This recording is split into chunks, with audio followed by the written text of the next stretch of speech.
Laz, yeah. Don't you love that? My buddy Laz. Good morning. Morning.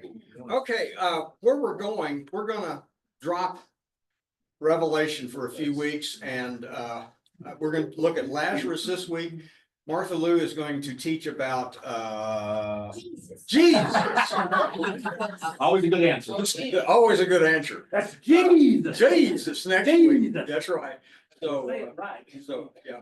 And so we're gonna do that for the next couple of weeks. We'll have Easter. We'll come back, go to heaven on the following 2 weeks. We're all gonna go to heaven? We are. Well, I hope so. No, but I mean, you said. If like- not, all this is for naught. No, but you sounded like that was imminent, like we're all gonna go there. Well, I've got dates. I have dates, but I'm not gonna share them with you. And then we're gonna talk about, I think, devils and demons and angels for 2 or 3 weeks. Then we're gonna have another short series.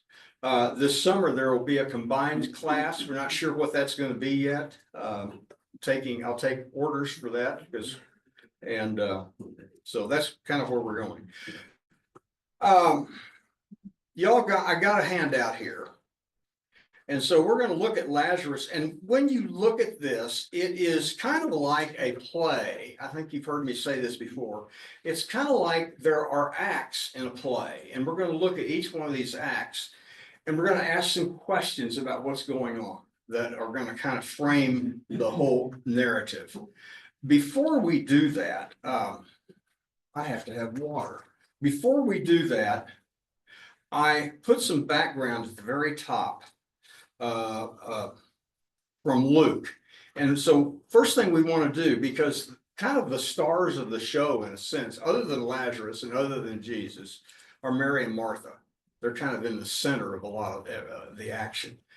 So we want to kind of identify who are these people. So in Luke, they're mentioned 3 times, and we're going to look at all 3 times today.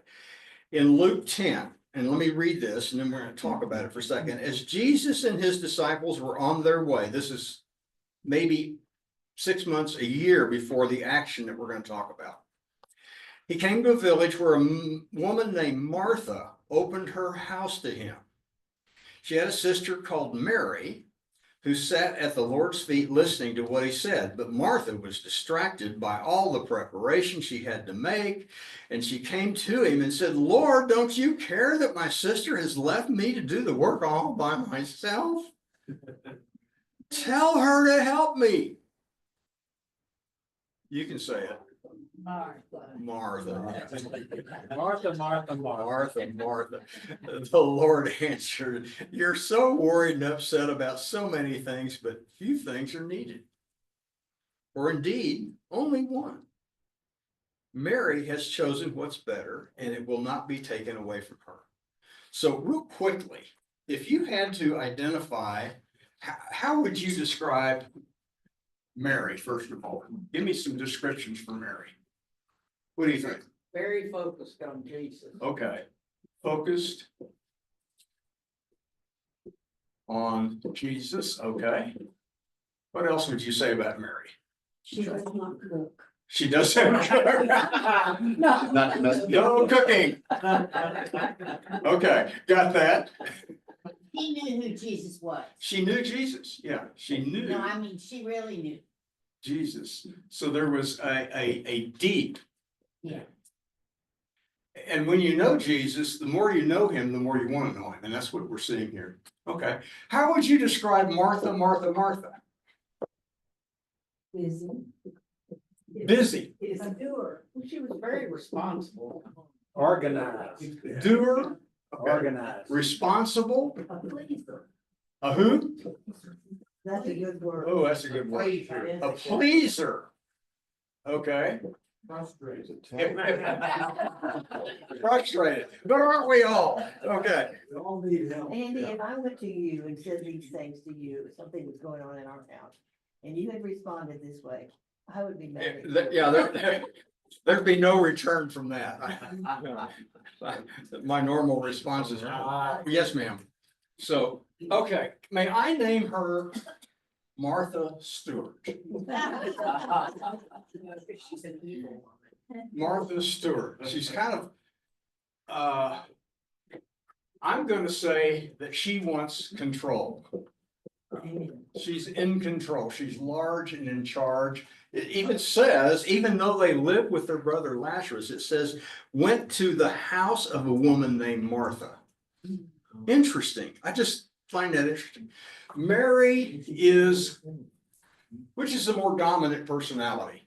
Martha. Martha. Okay, so Mary is, I'm not gonna say Mary Meek, but we're gonna write Mary Meek. That's not really. So anyway, we got those two things. The meek shall, Inherit the earth. okay, Andy yes, ma'am. is living the traditional life. Martha's living the traditional way. Mary is being completely untraditional. I see. Oh, I love that.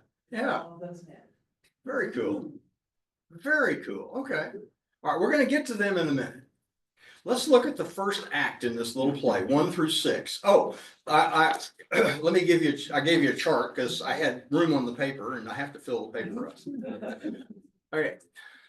The story of Lazarus, think of this as a doorway into which we walk into the resurrection story of Jesus that takes place probably 2 weeks after what we're going to study today. Now, absolutely, when Lazarus happened exactly, how long before the true story? That's what he just. That's probably 2 weeks. We don't have an exact. No, but two to 3 weeks. It was pretty close. Yeah. Okay, so there's five. I got 5 key events before raising, during the raising, and after the raising. And we have some key people. We're going to look at the disciples first, then Mary and Martha, then the people that were there, and then finally the Jews. And anytime you see the Jews in John with a capital J, those are typically Jewish leaders who are in opposition of Jesus. So just kind of pack that away in your pea brain. We'll come back to it in a minute. So the first question is, why did Jesus wait? So let me read. Y'all want to read with me, or does that work? Or want me to? Nah, you know, okay. Thanks for playing. Okay, now a man named Lazarus was sick, Laz, and he was from Bethany, the village of Mary and her sister Martha. This Mary, whose brother now lay sick, was the same one who poured perfume on the Lord and wiped his feet with her hair. And we'll see that at the end on the second page. So the sister sent word to Jesus, Lord, the one you love is sick. And when he heard this, Jesus said, this sickness will not end in death. So one of the questions as you read through this is, why did Jesus wait? What are his purposes? And we see one right here. No, it is for God's glory, so that God's Son may be glorified through it. Now, Jesus loved Martha and her sister and Lazarus. So when he heard that Lazarus was sick, he waited. Isn't that a funny sense? He stayed where he was 2 more days. And then he said to the disciples, okay, guys, let's go. Let's go back to Judea. But Rabbi, they say, a little while ago, the Jews there tried to stone you. And now we're going back. It's a bad plan, dude. Jesus answered, are there not 12 hours of daylight? And anyone who walks in the daytime will not stumble, for they say they see by this world's light. It is when a person walks at night that they stumble, but they have no light. That's exactly what they were expecting him to say, isn't it? No. They ask him a question and he says something. Where did he get that? And after he had said this, he went on to tell them, our friend Lazarus has fallen asleep, but I'm going there to wake him up. And his disciples replied, Lord, if he sleeps, he'll get better. No problem. And Jesus had been speaking about his death, but his disciples thought he meant natural sleep. So then he told them plainly, listen, guys, Lazarus is dead. Second reason, for your sake, I'm glad I was not there, so that you may believe. So he's given us for God's glory in verse 4. And now this. So he then said to them plainly, Lazarus is dead. And for your sake, I am glad I was not there, or that you may believe. So let's go to him. And then Thomas, and what do we know about Thomas? Doubting Thomas. weak, no faith, not gonna believe. Look what Thomas says to the rest of the disciples, let's go. We may die with him, but we're gonna go. A whole new light on Thomas, isn't it? Okay. So the real question here is, why wait?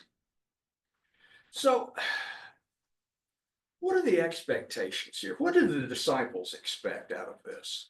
What are they thinking? If you're a disciple and you're going through this, what do you expect? Well, had they got there sooner, Lazarus may not have been dead. Yeah. Then they wouldn't have thought Jesus had God's power. Could have healed him. Demonstrated God's power. Oh, we love it when you do that. You know, it's, But then people would have doubted him, like Thomas Yes. did, because, oh, well, he really wasn't dead. Yeah. But because they waited those days, then it proved that he was the son Yep. of God and that. okay. He not only was dead, but he was buried. He was not just dead, he was dead. Right. So he was And 4 days. dead. And- Dead. Yeah, we late. Okay, so let's put that. How many days? 4. 4 days. Why is that important? The soul had departed. The soul had departed. So for these Jews, one of the superstitions that they ran on was that the soul kind of hung around for 3 days. Don't know why. Well, saying goodbye to everybody. Okay, yeah, walking around saying whatever. A person was considered dead after 4 days. Isn't that why Jews have to be buried in 3 days? That's why we normally, that's been a tradition in the Christian church for a long time. As we'll get to in a little while, Lord, he stinketh, but that's before, we'll get to that in a minute. So why wait? Now, remember, we've talked about, Jesus says in verse 4, it's for God's glory. So that's one reason he waited. And then the second one in verse 15 is for your sake.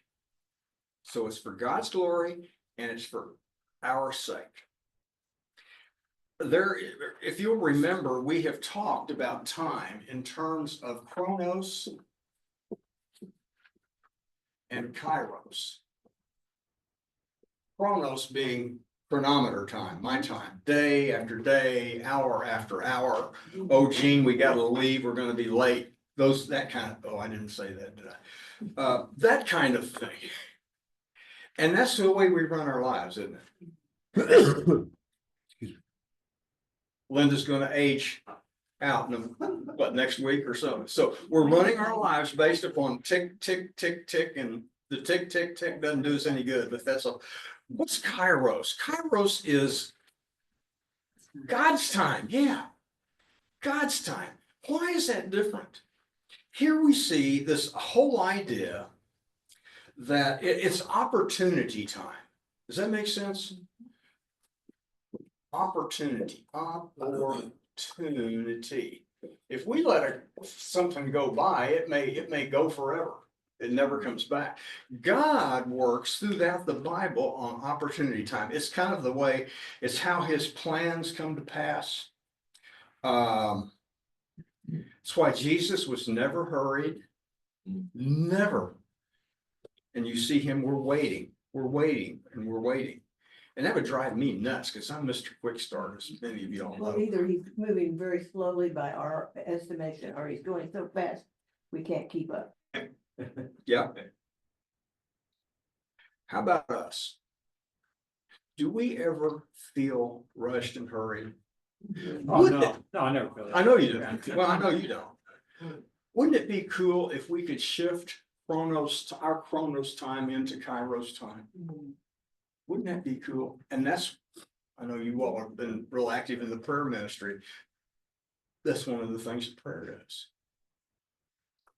That's one of the things that we as believers through the Holy Spirit, we have Kairos time with us and through the Holy Spirit. So we have that ability, limited for sure, but someday it won't be, as we know. So wouldn't it be cool though? How would that feel if we operated on God's time? Wouldn't it be able to be faith? Faith? Oh,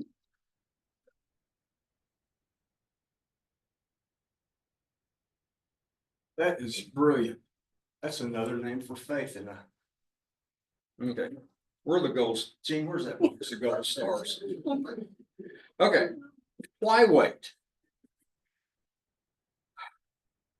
4 hours for your sake. I'm gonna draw your faith.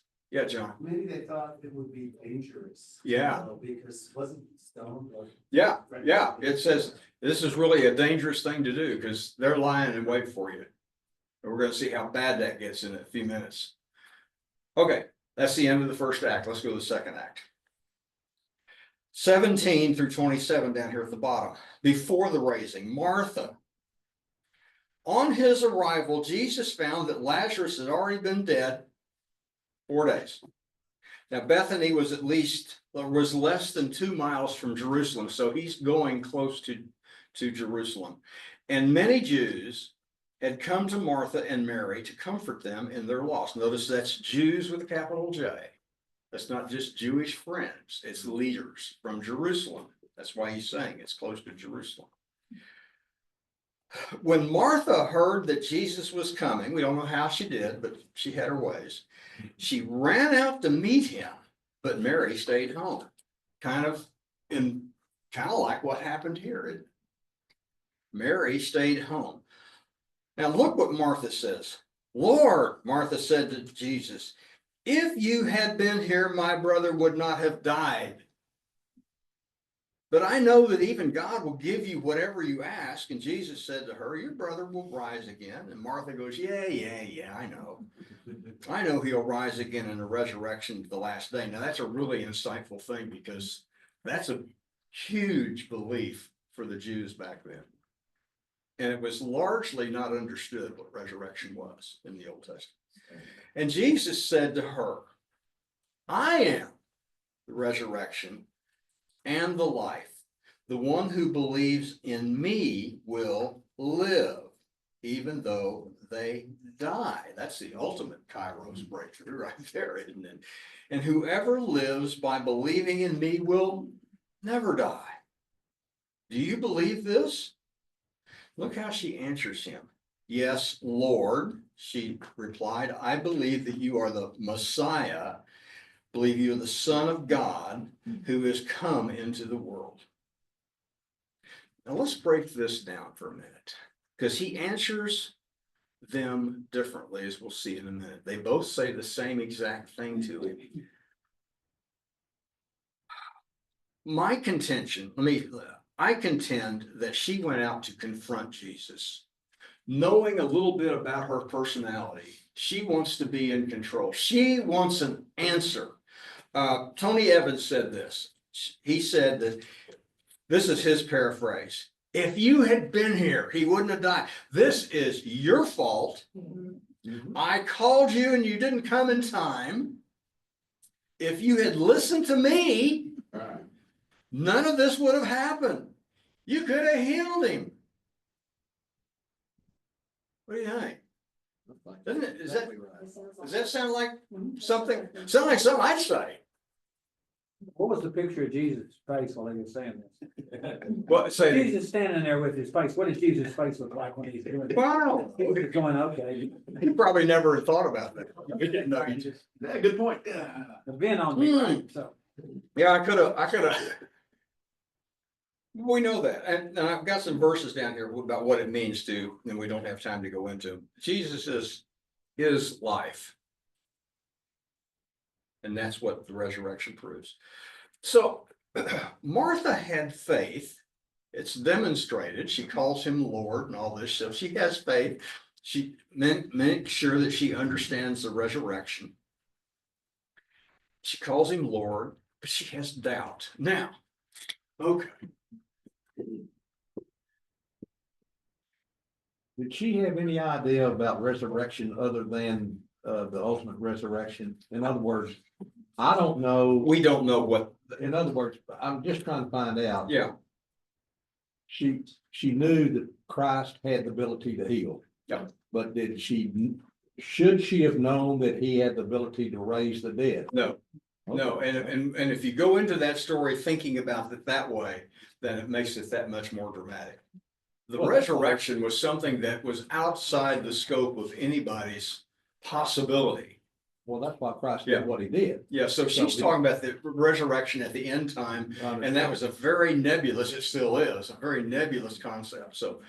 But look where she is, she has this doubt, and she has this fear, so she's living in, does anybody here live in that little island right there between faith and doubt? Well, of course we all do, and that's where she is. And what Jesus is trying to do is connect this and this with truth. If that makes any sense. He's giving her truth. I am the resurrection. She doesn't possibly understand what that means. We can barely understand, yeah. When he uses that word I am, isn't he using the I am in the sense of I am who I am? In other words, Jehovah or God? Yes, I am. Thank you. Yahweh. Yahweh, Yahweh am, yeah.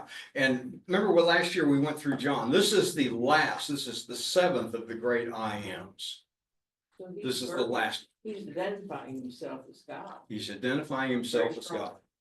But We they have still no don't get it. idea how much Martha or Mary had interacted with Jesus over the period of his. Well, all we have is what's on this paper. But my point is, it's like when the disciples are called and Jesus starts his ministry, they're Jews. The only thing they have is Jews. Mhm. But the time he's crucified, the time they spent, they're now New Yeah. Testament Christians.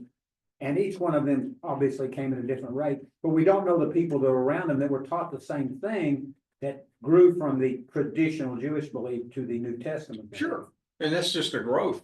No, We're all going through that now. Andy? Yeah, I'm sorry. I just keep thinking, if, by the way, I'm absolutely positively a Martha. I am a Martha. Really? We're several of us. I don't say this in relation to myself, but maybe other people who are Marthas. If you had to portray this scene in a film, Yeah, I would be portraying it as Martha is grieving. She is sad, she is angry. Yep. She's all those things that people are when they're grieving. So I don't think it's so much about control. I think she's almost weeping at his feet, saying, like, help me. that's really I interesting. can't understand this. I'm so. Well, we can't I'm go so there because sad. it messes up the whole rest of the lesson. But there is a sense of anger. There's a sense of grief. Totally, all these things go together. Almost betrayal. Betrayal. Oh, yeah. There is betrayal. You could have and you didn't. Yeah, you could have done it and you didn't do it. And it's your fault. I think what we don't understand is we need Martha and we need Mary. We need both of those. types of Hello, people. sure we do. You know, Well, let's meet Mary. Yeah, let's meet Mary. I think Martha is asking Jesus in her confrontation a control question. She's saying, what are you gonna do to fix this? Now, maybe to your point, how is this gonna get fixed? You could have fixed it 4 days ago, and now it's so messed up, even you can't fix it. He says, I am the fix. I am the fix. And he will remind her of that in a minute. Okay, flip over to Mary real quick, because I don't want us to run out of time. And I really love for you to go back through and study this week on your own. After she had said this, she went back and called Mary. The teacher is here, so that's the fourth thing she's called him. Rabbi, she said, and he's asking for you. And when Mary heard this, she got up quickly and ran basically out to him.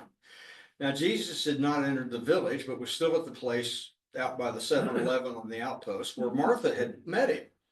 And when the Jews who had been with Mary in the house comforting her noticed how quickly she got up and went out, they followed her thinking she's going to go to the tomb. They're going to go, you know, in a Jewish funeral, oh, there's all this mourning, and the more you can mourn, the.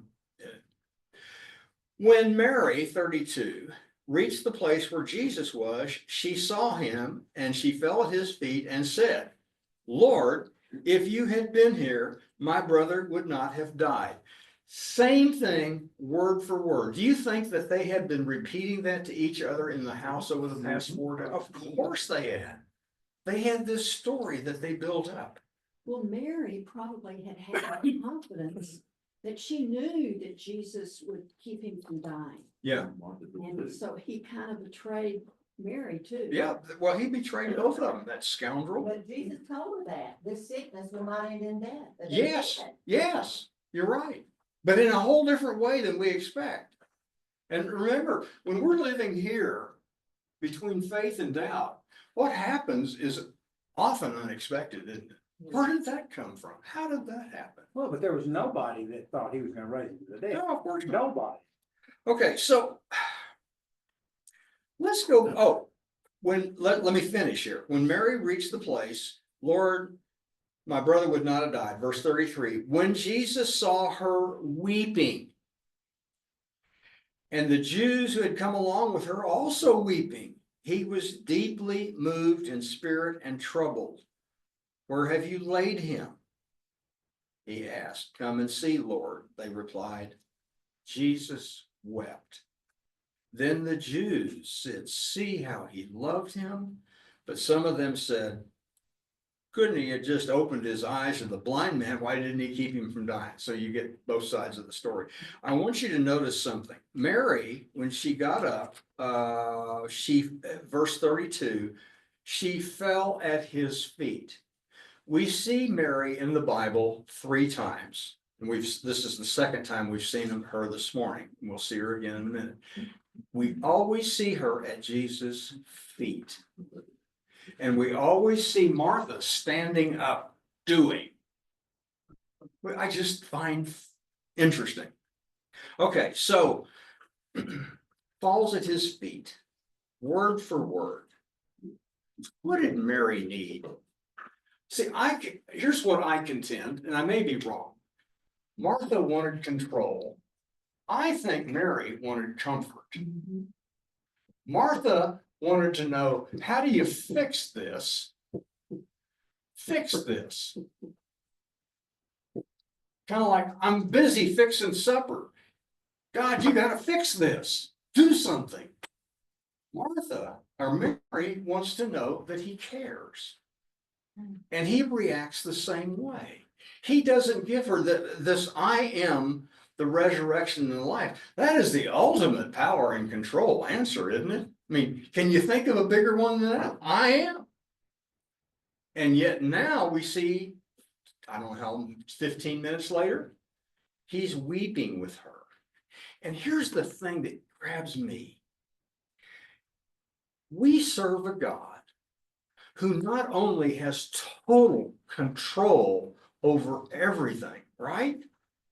We also serve a God who understands us and can fix it. And that just blows me away. I don't know how to say that any better. Does that make sense? And He met them where they are. He had complete empathy for her. Complete empathy and complete control. And he met them where they are. So if you're a control freak, Martha Stewart, he's going to, or we get into each one of those modes. I'm kind of a control guy, but I get into, I need comfort every now and then too. Well, that's her male side. I can fix it. Well, Fix it, you know? there is, what we're seeing here is also a deity side and a human side of Jesus, right? It's true. So that comes together. This looks pretty good. Wish I had other colors. So he met them where they are, and he's going to meet us where we are. All we have to do is say, here I am. Here I am. What else can we say about this? This is why this idea of kairos versus chronos to me is important. Is this ability is what allows God to do all this. Does that make sense? He's outside of our frame of reference. And that gives him the ability to come in to us in a different way. So anyway. And Yes, ma'am. leave her to see if Sharon is like on my wavelength here. Because we facilitated a group years ago in this church about recruiting people. Yeah, I just fundamentally believe that Jesus always offers comfort. He doesn't always raise someone from the dead, but he always offers comfort. Yep. And that these people are all grieving differently. As, you know, we used to say, like, some people just like, up the day one, just like, Yep. kind of like, get rid of her or his clothes in the closet. Yep. Other people can't even face that for Yep. like 5 years. They're just like weeping in the corner. And so this story to me has always really resonated to say like, it's okay, because all you have to say is like, oh Lord, I know you're the resurrection and the life. I know you will provide comfort to me. And, you know, just help me.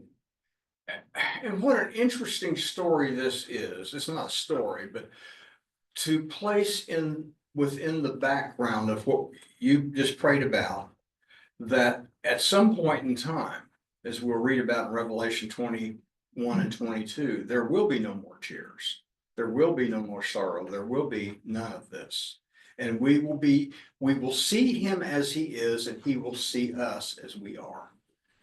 And that's a great promise that we can't possibly understand what that means in our chronos time. We can in kairos time. So that's a really good thought. And we grieve differently.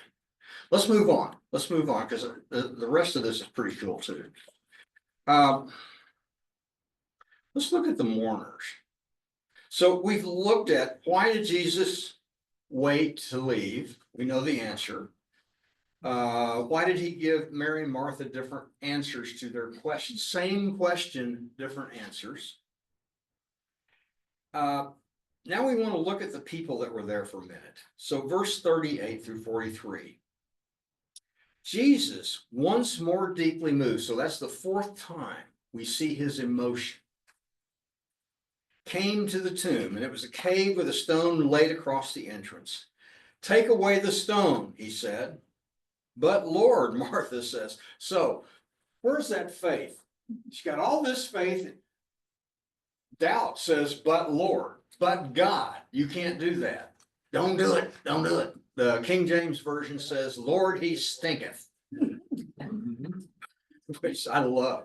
But Lord, said Martha, the sister of the dead man, by this time there's a bad odor, for he's been dead 4 days. So that's the third time that's been mentioned. Then Jesus said, did I not tell you? Listen, you weren't listening the first time. Did I not tell you that if you believe, you'll see the glory of God? So they took away the stone.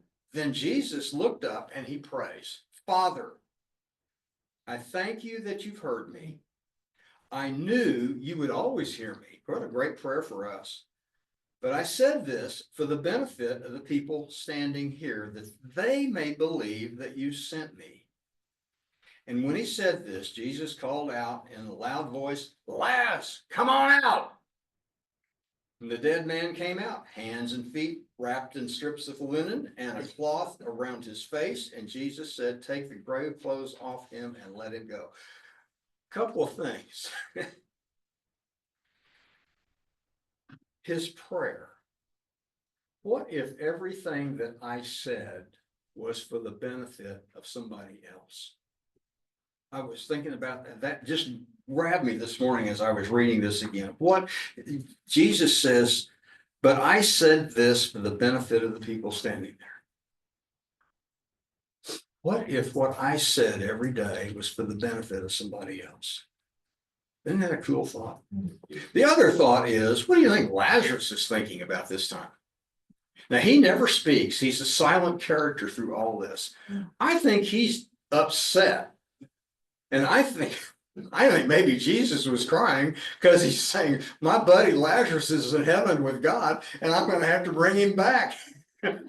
So anyway, he going, what happened? But we don't know. Okay. So here's the other question. Why did Jesus, what were his options for moving the stone? How could he move the stone?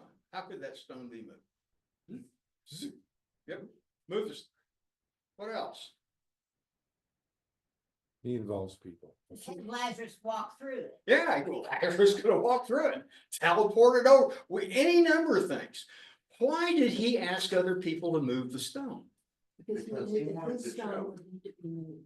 He knew what? He knew his stone would need to be moved. Okay, It would just increase the amount that they would believe. yeah. that He actually had the power to raise. All right, so David, let's say you're one of the guys and move the stone, David, and I moved it and all this happened. Man, have I got a story from my grandparents, or I can't wait to text somebody about this or write a blog about it or something. Like a magic act always brings up somebody from the audience. to Yes, participate in it. yes. So when he's out feeding the 5,000 and the 4,000, how does he feed them? Disciples come along, oh, what are we gonna do? We can't, 7-Eleven's closed, and we always just have is this little fish basket. And Jesus looks at him and says, you feed them, doesn't he? You feed them, yeah. Well, the last one, I have one of my notes. Jesus gives you new life, but we have to equip each other for service, so he involves all the other people there. Equip. For service, okay, I love that. And that service only comes out of his new life. Right? I see it as a responsibility, Responsibility, do what you can do humanly speaking, yeah. what you can't do as a human, let God do it. And see, that's perfect. You've been reading my notes. He wants to yoke us with him, doesn't he? My yoke is easy. My burden is light. And when we're yoked with him, as you just said, we learn to do things through faith that we cannot possibly do on our own. All they were doing is rolling a stone away, but they took place in this resurrection, or this raising wasn't a resurrection. And so that's kind of one of the lessons to me is I need to learn to do things through faith that I can't do on my own. And that kind of transcends all of this. Andy, I disagree. You just said this is Okay. not a resurrection. But that's. I think it is a resurrection, and I think that's Okay. where we get our, he gave us an example. This is, if I can do this for Lazarus, You're right. I'm gonna be doing this for you. And that gives us hope when we meet God, or our loved ones meet God, that they're with him. And the difference is in his resurrection, he didn't die again. And I'm assuming that Lazarus is dead again. That's what I'm sure he didn't live very long. So, yeah, probably not. They would finish. Let's look at the rest of this for a second. After raising 45 through 55, what now? That's the Jews' question. What now? Therefore, or as a result of this, many of the Jews who had come to visit Mary, they didn't want to visit Martha because she's an old grump, so they came to visit Mary. Just saying. And seeing what Jesus did, they believed in him. Many of the Jews with a capital J, they believed in him. But some of them went whining, it doesn't say that, but it's implied, to the Pharisees and told them what Jesus had done. Then the chief priests and the Pharisees called a meeting of the Sanhedrin. You know, it's a good church, got to have a committee. Got a committee meeting. What are we accomplishing? They asked. Here's this man performing signs. They called this a sign. And if we let him go on like this, everybody's going to believe in him. And then the Romans will come and take away our power. Then one of them named Caiaphas, who was the high priest that year, got up and spoke. You don't know anything. He says, you don't realize that it's better for you that one man die for the people than the whole world perish. So we got to kill him. He didn't say this on his own, but as the high priest that year, he prophesied that Jesus would die for the Jewish nation. And not only for that nation, but also for the scattered people of God, to bring them together and make them one. So he prophesied. He had no idea what he was saying, other than the fact that we're in danger, we got to kill him. So you have a plot to kill him.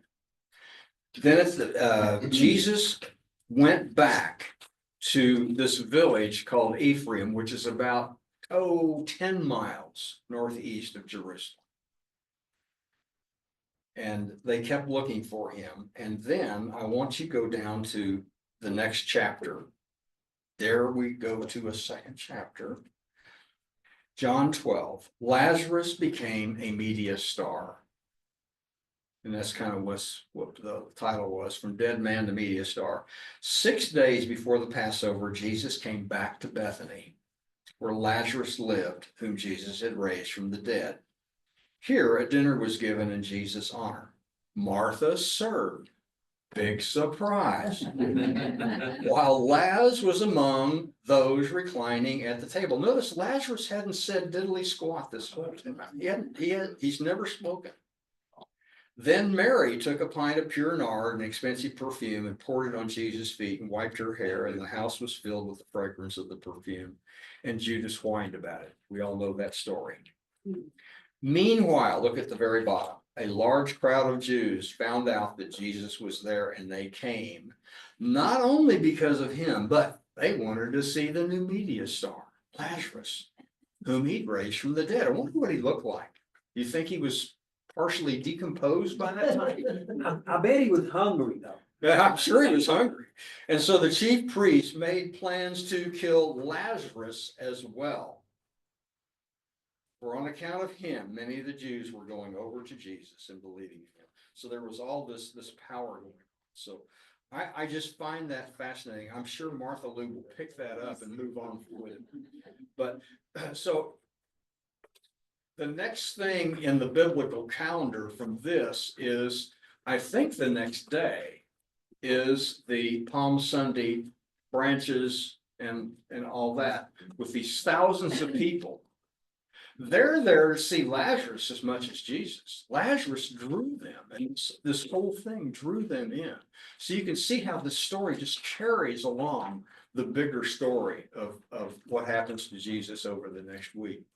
And I think the thing that gets me here is, how can I take my puny little faith